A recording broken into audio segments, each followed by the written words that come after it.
राम राम जी भाई, कैसे हो सब? आशा करता हूँ बढ़िया ही होंगे। स्वागत है आप लोगों का फिर से एक नए व्लॉग में। तो भाई आज हम डिस्कस करने वाले हैं कि सेकंड हैंड गाड़ी लेने से पहले अपने को क्या क्या चीज़ें उसमें चेक करनी चाहिए, क्या क्या पैरामीटर्स होने चाहिए चेक करने के, किन किन चीज़ों को चेक करना चाहिए, कहाँ कहाँ से चेक करना चाहिए, गाड़ी में रस्टिंग वगैरह, ये वो, इंजन।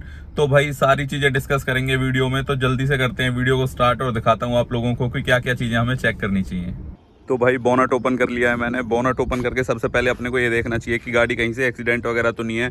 और अगर फ्रंट से एक्सीडेंट होगी तो भाई नॉर्मल सी बात है कि बोनट उसका चेंज होगा ही होगा। तो उस चीज़ के लिए हमें ये नट्स देखने होते हैं यहाँ पे कि इन नट्स पे कोई स्क्रू ड्राइवर के निशान तो नहीं है या फिर कुछ ऐसा मार्क तो नहीं है कि ये बोनट चेंज हुआ है। अब देखो इसमें जो कंपनी से पेंट आया हुआ है ये इसका हिंज का फोकस करता हूँ मैं, हिंज का और इसका बोनट का अंदर से पेंट है जो वो बिल्कुल सेम है। कहीं से कोई भी डिफरेंस नहीं है, थोड़ा मोटा भी, ना ही स्क्रूज़ पे कहीं से कोई मार्क है कि जिससे पता लग सके कि बोनट चेंज हुआ है। तो भाई इसका बोनट वगैरह कुछ भी चेंज नहीं हुआ। दोनों साइड में देख लो, दोनों साइड में मैं दिखा देता हूँ। स्क्रूज़ वगैरह बिल्कुल उसी पेंट में है जो कंपनी से आते हैं इसमें।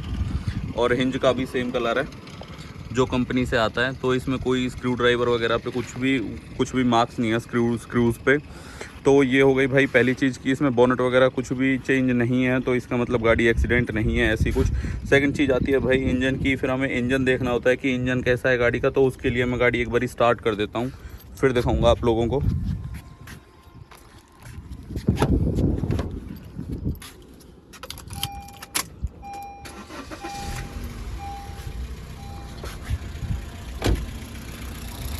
तो ये है भाई गाड़ी, एसी ऑन है गाड़ी का, तो इसलिए अभी फ़ैन ऑन हो जाएगा। तो ये हो गया भाई फ़ैन ऑन। एसी ऑन में भाई अपने को ये देखना चाहिए, गाड़ी अभी गर्म है, मैं चला के लाया हूँ इसको। तो इसमें अपने को देखना चाहिए कि जो ये इंजन ऑयल होता है इसमें, तो ये कि इंजन ऑयल के इसमें से कोई जो ये पाइप होता है जहाँ से ये निकाला है, इसमें से कहीं से अपने को कोई स्मोक या फिर कुछ छींटे तो नहीं आ रही हैं इंजन ऑयल की। अगर ऐसा कुछ आ रहा है तो इसका मतलब भाई गाड़ी के इंजन में काम होने वाला है तगड़ा।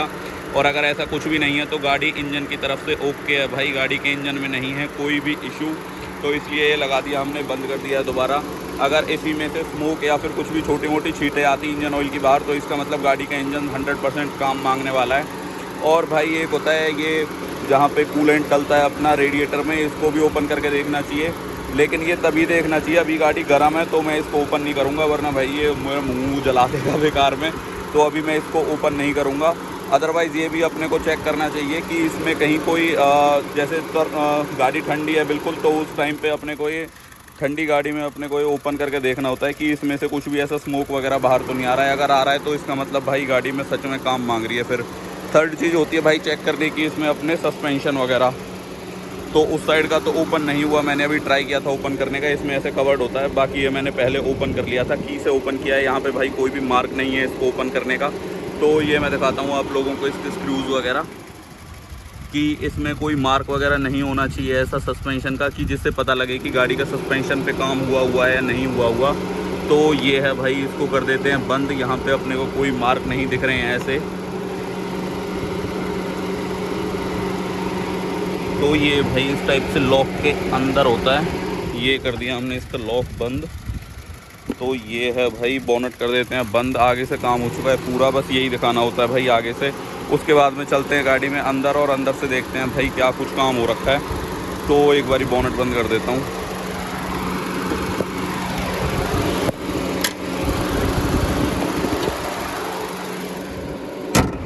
बाकी गाड़ी की कंडीशन आप सामने से देख सकते हो कि गाड़ी में सामने से कोई काम नहीं मांगा हुआ, गाड़ी में बिल्कुल ही जेन्युइन काम हो रखा है। उसके बाद मैं दिखाऊंगा आप लोगों को। तो गाड़ी एक बारी पूरे टर्न कर देता हूँ, टायर्स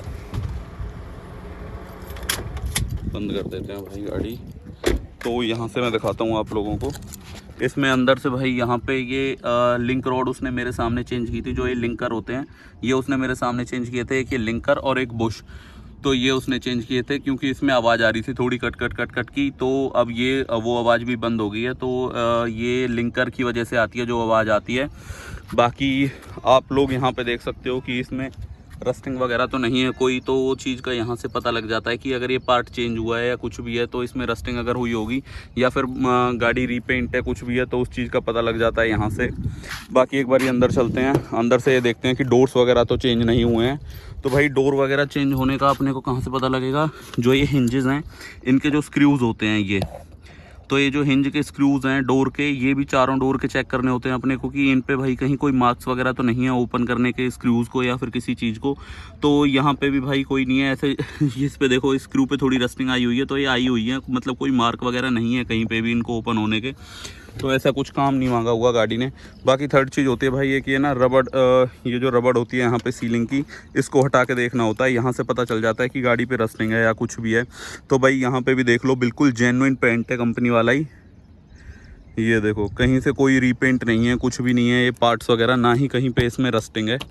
तो इसको भाई सीलिंग को दोबारा कर देते हैं टाइट। बाकी ऐसे ही इसी टाइप से चारों डोर अपने को देखने होते हैं कि चारों डोर्स पे कहीं से कुछ इस टाइप का काम तो नहीं है। तो हिंजेस वगैरह चारों डोर्स के एक बार ही चेक कर लेते हैं, यहाँ पे भी कुछ नहीं है। और गाड़ी अंदर से भी पूरी साफ़ पड़ी हुई है। सीट्स वगैरह के ये जो स्क्रूज होते हैं इनको भी चेक कर सकते हैं कि कहीं सीट्स वगैरह ओपन तो नहीं हुई। बाकी सीट वगैरह तो मोस्टली लोग ओपन भी करा लेते हैं क्योंकि जो फ्लोरिंग वगैरह कराते हैं, बाकी इस गाड़ी में ऐसा कोई काम नहीं हुआ। अगर फ्लोरिंग वगैरह कराते हैं तो भी सीट्स के स्क्रूज तो खैर हटाने पड़ जाते हैं। बाकी भाई यहाँ पे अपने को इसमें स्क्रूज वगैरह जो ये होते हैं, अगर ये ओपन होते हैं कुछ भी होते हैं तो इन पे भाई मार्क्स मिलते हैं या फिर वही रस्टिंग वगैरह हो सकती है। तो ऐसा कोई काम नहीं हुआ गाड़ी में। बाकी भाई अपना बूट ओपन करते हैं एक बारी, और बूट को भी इसी टाइप से देखते हैं। जो इसके हिंजेस हैं ये देखो बिल्कुल जो पेंट आया हुआ है कंपनी से वो ही लगा हुआ है हिंजेस पे भी, स्क्रूज पे, मतलब कहीं से कोई काम नहीं हुआ गाड़ी में। ये देखो कोई इशू नहीं है, कैसा भी नॉर्मल जो मतलब कंपनी से आए हुए हैं अंदर से वही हैं, ना एक बार भी खुले। अगर खुलते तो इन पे 110% मार्क्स होते ओपन होने के, पेंट हटने के, कुछ भी होता, पेंट अलग होता। तो भाई इन्हीं चीज़ों से पता चलता है कि गाड़ी जेन्युइन है या फिर कुछ है। और थर्ड चीज़ भाई मैं आप लोगों को ये ओपन करके दिखाता हूँ फ्यूल लिड इसकी। तो एक बारी फ्यूल लिड ओपन करते हैं। कई बार क्या होता है अगर गाड़ी ज़्यादा खड़ी हुई है या फिर कैसी भी है तो यहाँ पे ना फ्यूल लिड में अंदर इस साइड में रस्टिंग वगैरह मिलती है अपने को, क्योंकि यहाँ से गाड़ी साफ़ नहीं करता कोई भी इसको ओपन करके। अभी मैंने ये कल ही धुलवाई है तो मैंने प्रॉपर ढंग से ये साफ़ करवाई है ये हर चीज़ चेक करने के लिए। लेकिन भाई इसमें अंदर से ऊपर नीचे मतलब कहीं से भी कोई रस्टिंग वगैरह कुछ भी नहीं है, कैसी भी कोई इशू नहीं है इसमें। तो ये है भाई।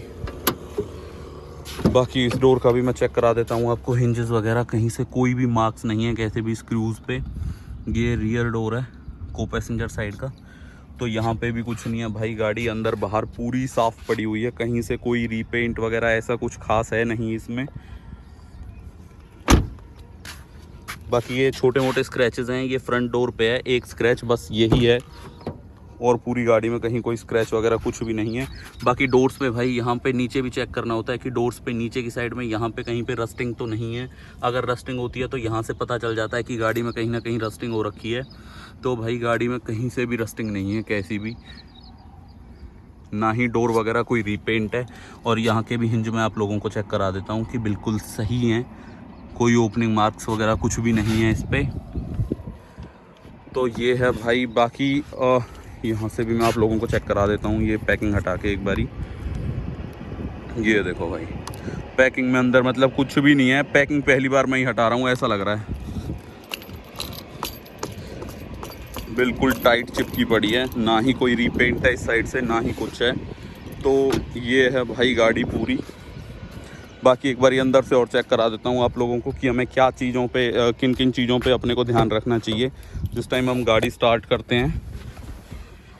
तो भाई एक बारी चाबी लगाता हूँ मैं और गाड़ी की स्टार्ट। तो ये आरपीएम अपने को देखना चाहिए कि आरपीएम फ्लक्चुएट तो नहीं कर रहा है। जैसे एसी अभी मैंने ऑन किया हुआ है, ये देखो एसी ऑन ये दिख रहा एसी ऑन है। और यहाँ पे देखो भाई एसी ऑन हो गया है, बढ़िया। और यहाँ पे देखो जो आरपीएम नॉब है वो 800 के अराउंड फिक्स है बिल्कुल। स्टार्ट करते टाइम थोड़ी जाती है 1200 1300 तक, उसके बाद 800 आरपीएम पे आके फिक्स हो जाती है। तो ये कोई फ्लक्चुएट नहीं कर रही है। एसी में ऑन ऑफ करूँ, एसी ऑफ किया मैंने तो कोई फ्लक्चुएट नहीं कर रही है कैसी भी। अभी मैं वापस से एसी ऑन करता हूँ तो भाई कोई फ्लक्चुएट नहीं कर रही है बिल्कुल, थोड़ी बोटी भी फ्लक्चुएट नहीं कर रही है, मतलब कोई इशू नहीं है। एक बार ये एक्सेलरेट करके दिखाता हूँ आप लोगों को, कैसे भी एक्सेलरेट करूँ कितना भी, कोई इशू नहीं है गाड़ी में। भाई गाड़ी को एक मतलब नॉर्मल फ्लैट सरफेस पे खड़ी करके अपने को पूरा स्टीयरिंग लेफ्ट में मोड़ो, फिर पूरा स्टीयरिंग राइट में मोड़ो, तो इस चीज़ से पता लग जाता है। अगर इस चीज़ से स्टीयरिंग में आवाज़ आती है कैसी भी, तो उससे पता लग जाता है अपने को कि भाई स्टीयरिंग में काम होना है। स्टीयरिंग रॉड या फिर जो ये लिंकर रॉड होती हैं ये इस टाइम पे आवाज़ करती हैं, तो इस चीज़ से भी पता लग जाता है कि भाई गाड़ी में कहीं कोई स्टीयरिंग का काम तो नहीं मांगा हुआ या फिर कुछ भी है इस टाइप से, तो वो सारी चीज़ें पता चल जाती हैं। बाकी एक काम करते हैं, गियर लगा के और गाड़ी को एक बारी पूरा टर्न राइट करते हैं। अगर इस टाइम पे कट या फिर कुछ भी इस टाइप की आवाज़ आती है पूरा टर्न करके, तो उस चीज़ से भी भाई अपने को पता चल जाता है कि गाड़ी के एक्सल तो कहीं रिपेयर नहीं होने हैं, रिपेयर होने हैं या फिर एक्सल में काम मांगा हुआ है। तो ये अपन दोनों साइड में चेक करते हैं, लेफ्ट में भी और राइट में भी। पूरा टर्न करके एक बारी गाड़ी को ऐसे पूरा टर्न देते हैं। अगर इस टाइम पे गाड़ी कट या कुछ भी इस टाइप की आवाज़ करती है तो उससे पता चल जाता है अपने को कि भाई गाड़ी में मतलब काम मांगा हुआ है या फिर कुछ भी है। अब ये गाड़ी जो मैंने ली है ये 55,000 चली हुई थी, तो भाई 55,000 के हिसाब से जो इसके चेक करने की चीज़ है वो है जो इसका स्टीयरिंग है। ये स्टीयरिंग के कंट्रोल्स ये घिसे हुए तो नहीं है कहीं से, ठीक है, ये चीज़ें देखनी होती हैं। स्टीयरिंग कहीं से ज़्यादा घिसा हुआ तो नहीं है। अब यार 55,000 चली हुई है और बिना उसके स्टीयरिंग कवर के, तो भाई इतना तो घिसना बनता है, इस चीज़ की कोई इशू नहीं है। बाकी अगर कहीं से ज़्यादा घिसा हुआ मिलता है तो मतलब समझ लो कि गाड़ी ज़्यादा चली हुई है। तीसरी चीज़ आती है ब्रेक पेडल्स, जो ब्रेक एक्सेलरेटर और क्लच के पेडल्स हैं ये घिसे हुए तो नहीं है ज़्यादा। अब ये डिपेंड भी कर सकता है यार, पर्सन टू पर्सन, कोई ज़्यादा चला रहा है तो ज़्यादा घिसे हो सकते हैं। मतलब किसी किसी की आदत होती है जैसे ब्रेक पे पैर रखता है या कुछ रखता है तो उसके में भी हो सकता है ज़्यादा घिसे हों। बाकी ये ज़्यादा घिसे नहीं होने चाहिए, 55,000 पे नॉर्मली घिसे होने चाहिए। और देख लो आप कहीं से गाड़ी ज़्यादा घिसी भी नहीं हुई है, बस ये ब्रेक के पेडल पे थोड़ा सा लेफ्ट साइड से घिसा हुआ है। तो ये पर्सन टू पर्सन भाई किसी की आदत हो सकती है, कोई लेफ्ट साइड पे यहाँ पे पैर रखता हुआ एक्सेलरेटर के पास में, तो मे भी हो सकता है उस वजह से हो। बाकी ये इतना नहीं घिसा हुआ कि गाड़ी हमारी ज़्यादा चली हुई लगे कहीं से भी। तो भाई यही चीज़ें होती हैं चेक करने की। बाकी जो ये क्वालिटी है इंफोटेनमेंट की और इन सब चीज़ों की, यहाँ पे कहीं कोई ज़्यादा मार्क्स नहीं है, कुछ भी नहीं है, कहीं से घिसी हुई नहीं है कोई भी चीज़। तो भाई यही चीज़ें होती हैं चेक करने की। बाकी में एसी गाड़ी का एक बार चेक करना चाहिए कि खड़ी गाड़ी में चला के, चलती हुई गाड़ी में चला के, ट्रैफिक में कैसे भी जो एसी है वो अपना प्रॉपर वर्क करना चाहिए। भाई गाड़ी अपने को पूरी गड्ढों में चला के, कैसे भी चला के, मतलब हर तरीके से ट्राई करनी चाहिए यार। हम किसी चीज़ में पैसे डालने जा रहे हैं तो कहीं पे भी हमारे साथ कहीं पे फ्रॉड ना हो, या फिर हमें कहीं ऐसा ना लगे कि हमारे साथ किसी ने फ्रॉड किया है या कुछ भी किया है। तो ये सारी चीज़ें, अगर कोई बोल रहा है कि मेरी सारी चीज़ें कंपनी फिटेड है, कहीं से कुछ भी नहीं है, तो ये सारी चीज़ें भाई चेक करने की है, अपनी चेक करके लो 100%। क्योंकि अपनी भाई सेल्फ सेटिस्फेक्शन के लिए हर किसी बंदे को चेक करनी ही चाहिए चीज़ें, क्योंकि भाई पैसे डाल रहे हैं तो भाई 110% सी बात है, मतलब चेक करनी चाहिए सारी चीज़ें। तो यही चीज़ें हैं भाई जिन चीज़ों का हमें ध्यान रखना चाहिए गाड़ी लेते टाइम में। बाकी इंटीरियर एक्सटीरियर वगैरह ये सारी चीज़ें, इंटीरियर एक बारी पूरा देख लो ऊपर नीचे, कहीं से कोई गाड़ी में वाटर लॉगिंग तो नहीं है, जैसे कहीं से कोई सीलिंग वगैरह नहीं है तो उस टाइम पे गाड़ी में अंदर पानी आ सकता है या फिर कुछ भी ऐसा। तो ये सारी चीज़ें भाई देखनी चाहिए। रेनी सीजन में चला के बारिश में कहीं कोई पानी अंदर तो नहीं आ रहा है या फिर कुछ भी है, ये सारी चीज़ें अपने को एक बारी चेक करनी चाहिए, इंटीरियर एक्सटीरियर वगैरह। और इन्हीं चीज़ों से पता चलता है भाई। जैसे अभी आप लोग वीडियो देखोगे तो प्लीज़ वीडियो को भाई ज़्यादा से ज़्यादा शेयर करना। जिन लोगों को कोई पुरानी गाड़ी लेनी है, सेकेंड हैंड गाड़ी लेनी है, तो उन्हें वीडियो देख के पता लग सके कि मतलब हमें क्या क्या चीज़ें चेक करनी होती हैं। तो भाई इन सारी चीज़ों पे एक बार इन सारे पैरामीटर्स पे ध्यान रख के ही कोई गाड़ी लें। जो भी सेकेंड हैंड गाड़ी ले रहा है तो एक बार इन सारी चीज़ों का ध्यान रखें, क्योंकि भाई गाड़ी में मीटर बैक भी हो जाता है। जैसे अभी इसमें 55,000 चली हुई है तो इसका मीटर बैक भी हो सकता है। लेकिन मैं भाई इसको लेके पहले होंडा में गया, होंडा में जाके मैंने ये पूरी चेक कराई। इसकी हर 10,000 किलोमीटर्स पे जो सर्विस है वो कंपनी में हुई है और उसमें सारी चीज़ें मेंशन है कि इसमें क्या क्या काम हुआ है हर सर्विस पे। तो भाई इसका मतलब मीटर बैग का कोई वो नहीं है, क्योंकि मैंने इसकी जो लास्ट सर्विस देखी है वो लास्ट सर्विस थी इसकी नवंबर 2023 नवंबर की हुई है और अब इसकी सर्विस ड्यू है, क्योंकि कंपनी में 6 महीने में सर्विस ड्यू हो जाती है। तो भाई अब इसकी सर्विस ड्यू है, लेकिन किलोमीटर के हिसाब से नहीं है, क्योंकि किलोमीटर इसके 52,000 पे हुई थी, तो अभी 62,000 पे सर्विस ड्यू है। लेकिन मैं फिर भी 60,000 पे करा लूँगा एक बारी, जिससे मेरे को पता रहे कि गाड़ी में कोई इशू तो नहीं है। बाकी मैं होंडा में लेके गया, मैंने उसकी टेस्ट ड्राइव कराई होंडा में, होंडा वालों ने बता दिया कि भाई गाड़ी में कोई इशू नहीं है, कैसा भी गाड़ी आप ले लो बेशक से, कोई दिक्कत नहीं है।